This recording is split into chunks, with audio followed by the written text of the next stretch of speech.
Hello.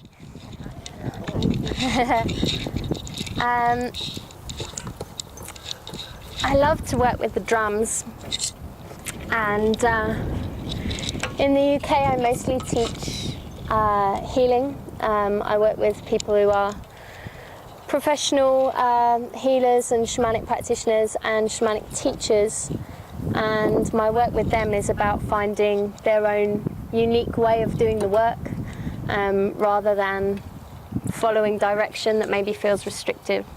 So a lot of my work is about freedom. Singing is something that I'm really passionate about, and I kind of bring that same kind of teaching with the voice work. We need to, the voice is a very vulnerable thing for people. People feel perhaps that we're quite often told that we're not good at things when we're growing up. Certainly people are quite shy about their voices. Although I don't know, I did a workshop in San Diego, and in the UK I really have to encourage people, but they just went for it. So maybe that's an American thing, maybe you guys are not shy. But I'd like to encourage everyone to use their voice today. I don't want anyone to do anything that makes them feel uncomfortable. I'm not going to make anybody sing on their own, but I would like everybody to do some voice work, because if you think about working with drums, they essentially play themselves. They have their own rhythms and their own spirit, and if we try to make them play to a rhythm that we want rather than what they want to do for the energy, the intention of what we're drumming for, we find it really difficult. We're out of harmony with what we're doing. And using your voice is like acknowledging yourself as the drum, acknowledging yourself as the instrument of creator, of spirit, of God, whatever you want to call that.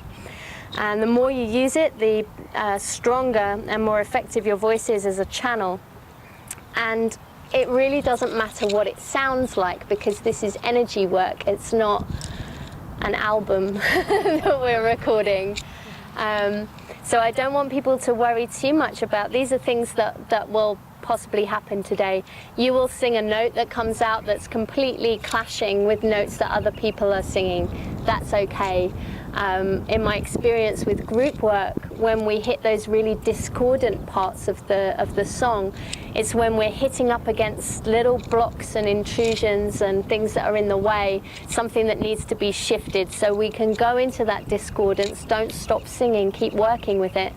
And then as it shifts, you'll notice that the group will come back into harmony again quite naturally.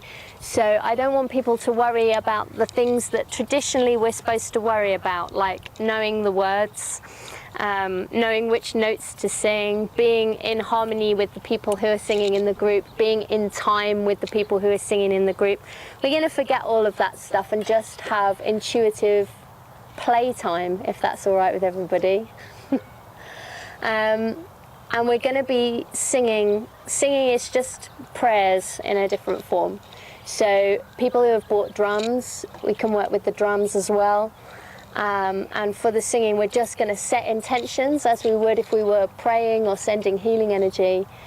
And we're going to come together to create a song that raises all of our intentions up and draws in all the energy that we need. So I wanted to start with a little bit of heart work first to bring the group together as one heart, and then I'd really like people from the group, if they would like to, again, sharing, not compulsory, I don't want anyone to feel uncomfortable, but if you'd like to share your intentions that you would like to sing for, I really want the song to be for everybody who is here, and anybody that you know that would be open to receiving that. Speaking it into the circle, this is a really powerful space to do that. So after we've done some heart work, we'll all be singing for our intentions and raising the energy for that, shifting the things that are in the way, bringing in the healing and the clarity that we need for all of that. Does that make sense? And I think it would be really cool, as I like to do very simple toning work. Joy doesn't like the word toning. I like to do very simple sound channeling work for the heart, but we have this big old heartbeat drum as well. It'd be very cool if you could beat a heartbeat for us as well. Hello, drum. Isn't it pretty? So in the sound healing schools and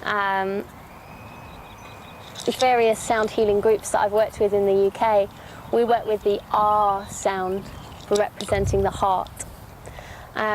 So I'd like everybody to just chant the sound R, and we're gonna just tone it and let it come out. And I don't want you to worry. Again, I want you to tune into your heart for a while until you feel expansive, and then really start tuning into the group. So we're tuning into our group heart.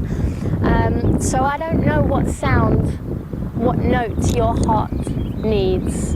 In chakra work, there's a lot of things that say you have a specific note for each chakra. But no two people have exactly the same energy body. So for me, I say tune in here. You know what sound you're going to make. It's this R sound. But you don't know what note it's going to be. Pitch yourself to your heart, not to your ears, okay? This is energy work. So we're going to tone.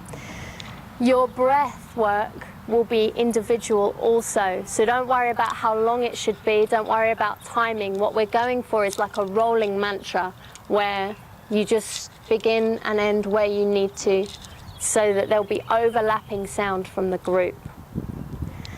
So with toning work, it's a sonic sound. We can work with breath sounds, but I'd really like us to open ourselves up and work with some sonic work. So it's going to be like